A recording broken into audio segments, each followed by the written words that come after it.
Satu teknologi, satu pameran di Beograd, dan gelombang minat yang mulai muncul di kawasan ini. Cari tahu, bagaimana Slavyanka dari Rusia menaklukkan Balkan dan membuka peluang unik untuk bisnis dan pelayaran. Ingat pameran nautik di Beograd pada bulan April lalu? Di sanalah mitra kami dari Makedonia memperkenalkan perahu dengan panel surya dan motor listrik berbasis Slavyanka. Perahu itu langsung menarik perhatian Slavish Topalovic, seorang pegawai berpengaruh di pemerintahan kota Serbia, tangan kanan kepala Departemen Hubungan Internasional antara Serbia, Rusia, dan Tiongkok. Dialog langsung terjadi di pameran tersebut. Pertemuan penting pun berlangsung antara pejabat tersebut dengan Andrei Lobov, Direktur Koperasi Produksi Resource, yang bergerak di bidang pemasangan motor listrik inovatif pada transportasi. Hasilnya, mereka merancang proyek konkret pembuatan taksi tenaga surya untuk Sungai Sava dan Danube.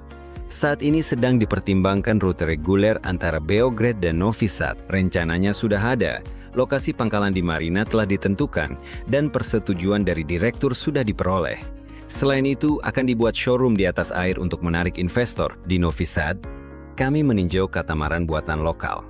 Saat ini, sudah diproduksi 15 katamaran eksperimental di sana. Salah satu di antaranya telah dipasangi panel surya dan 2 motor listrik buatan Tiongkok, masing-masing berkekuatan 6 kW. Pada katamaran seperti itu, direncanakan akan dipasang satu set mesin dengan teknologi Slavyanka yang jauh lebih hemat dan andal. Pekerjaan sedang berjalan, proyek ini menunggu persetujuan dari kementerian.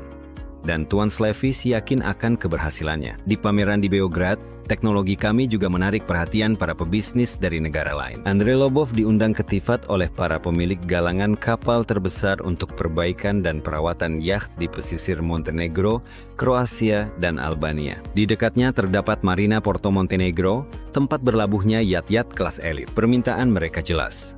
Mereka membutuhkan motor listrik modern untuk memodernisasi yacht sepanjang 45 kaki karena saat ini para klien ingin mengendalikan kapal dengan smartphone. Tim dari Tivat sudah menyiapkan kapal untuk prototipe dan telah memulai proses persetujuan untuk sertifikasi.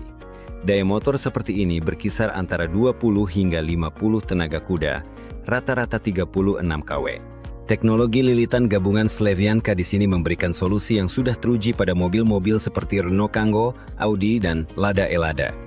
Kami melihat permintaan terhadap motor Slavyanka terus meningkat di seluruh dunia. Motor-motor sudah diproduksi massal di Tiongkok, namun yang penting, di sana belum seluruh potensi teknologi ini dimanfaatkan, hanya sebatas modernisasi, penerapan lilitan baru pada bodi lama.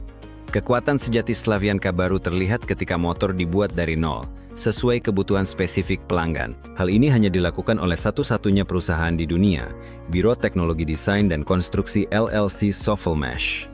Perusahaan ini telah dibangun, dilengkapi peralatan, dan sepenuhnya siap beroperasi. Saat ini hanya menunggu izin resmi. Perusahaan setiap hari melakukan negosiasi dengan pelanggan. Permintaan motor listrik inovatif ini sangat tinggi di Rusia dan di seluruh dunia. Sekarang, setiap orang memiliki kesempatan untuk menjadi pemilik bersama perusahaan unik ini. Anda dapat membeli saham dan di masa depan menerima dividen dari keuntungan LLC Sovelmash atau mendapatkan keuntungan dari kenaikan nilai aset. Ini kesempatan untuk menjadi bagian dari bisnis berskala besar pada tahap awal dengan syarat terjangkau. Semua detailnya ditemukan tautan di deskripsi.